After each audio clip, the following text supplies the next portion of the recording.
Mr. President, ladies and gentlemen, our negotiations have been held in a constructive atmosphere of mutual respect.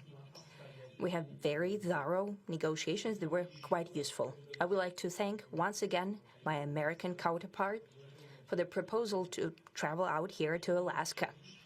It only makes sense that we've met here, because our countries, though separated by the oceans, are close neighbors.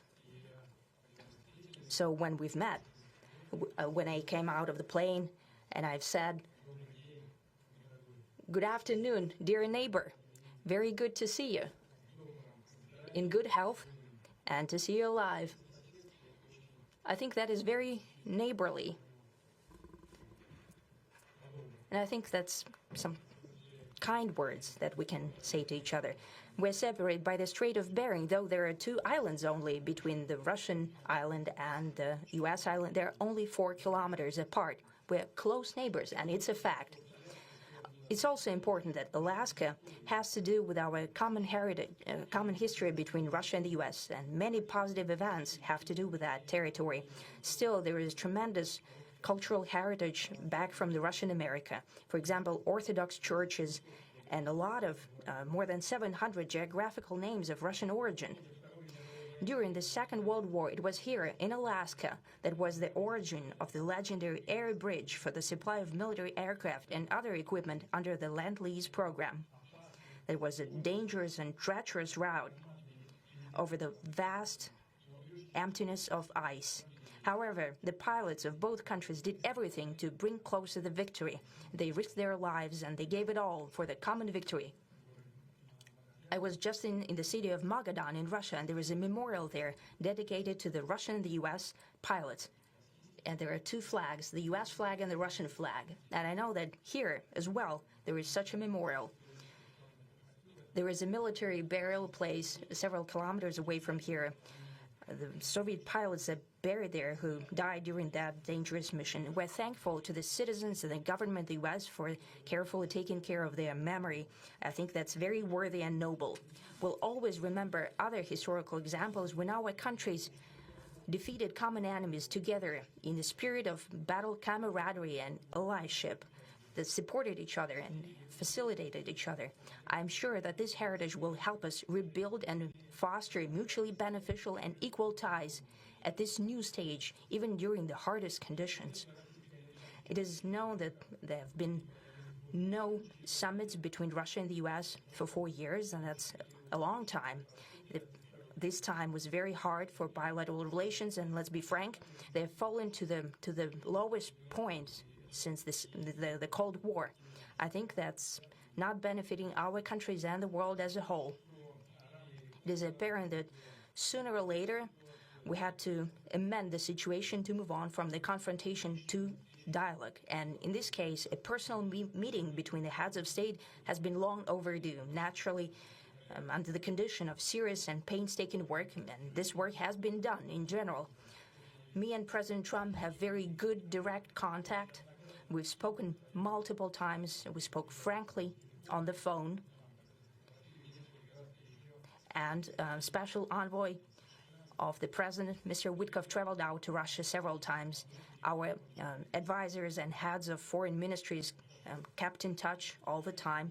And you know fully well that one of the central issues was the situation around Ukraine. We see the strive of the administration and President Trump personally to help facilitate the resolution of the Ukrainian conflict. And his strive to get to the crux of the matter, to understand this history, is precious.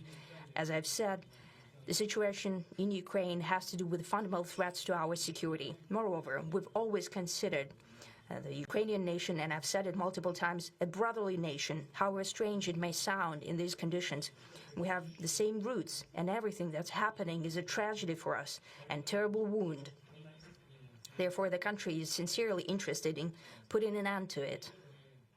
At the same time, we're convinced that in order to make the settlement lasting and long-term, we need to eliminate all the primary roots the primary causes of that conflict, and we've said it multiple times, to consider all legitimate concerns of Russia and to reinstate a just balance of security in Europe and in the world on the whole. And I agree with President Trump, as he has said today, that naturally the security of Ukraine should be ensured as well.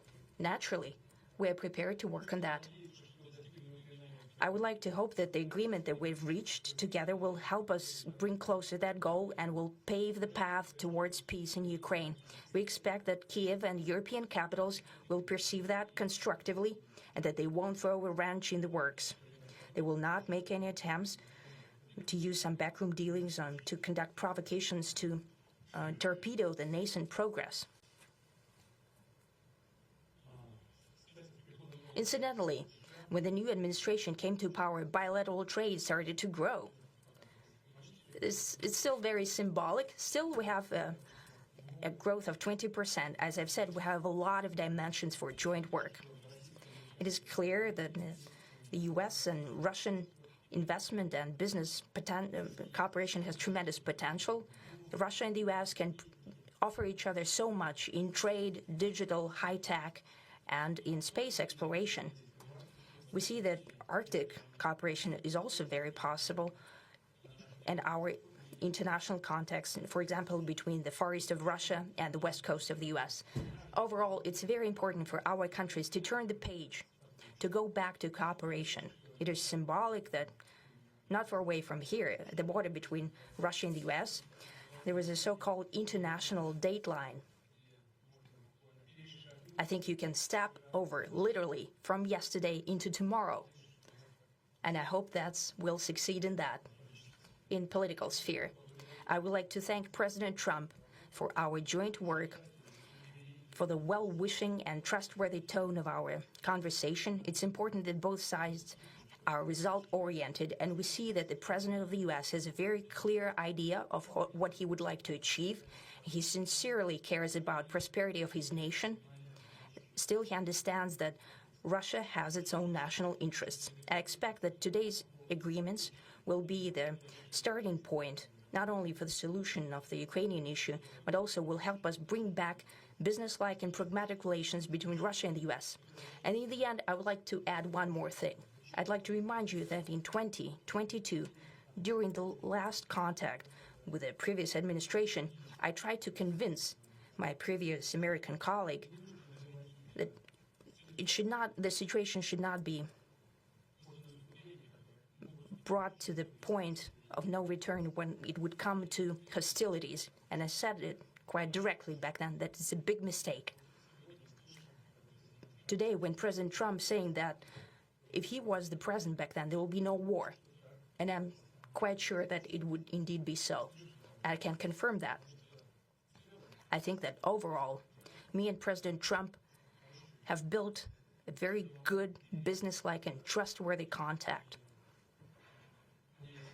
And I have every reason to believe that moving down this path, we can come, and the sooner the better, to the end of the conflict in Ukraine. Thank you. Thank you. Well, thank you very much, Mr. President. That was very profound. And I will say that I believe we had a very productive meeting. There were many, many points that we agreed on, most of them, I would say, a couple of big ones that we haven't quite gotten there, but we've made some headway.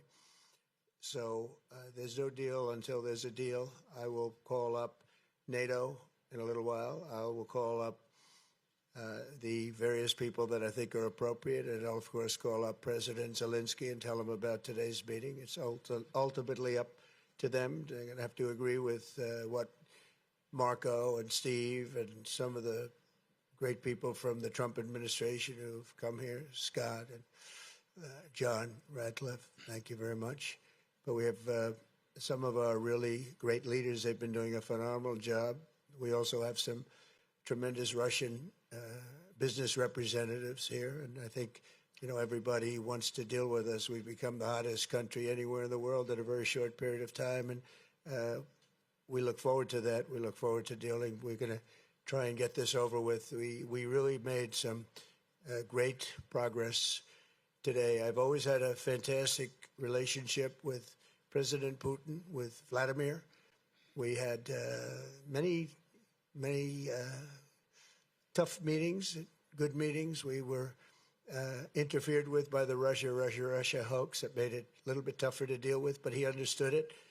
I think he's probably seen things like that during the course of his career. He's seen it all, but we had to put up with the Russia hoax. He knew it was a hoax, and I knew it was a hoax, but what was done was very criminal. But it made it harder for us to deal as a country in terms of the business and all of the things that we'd like to have dealt with. But we'll have a good chance when this is over.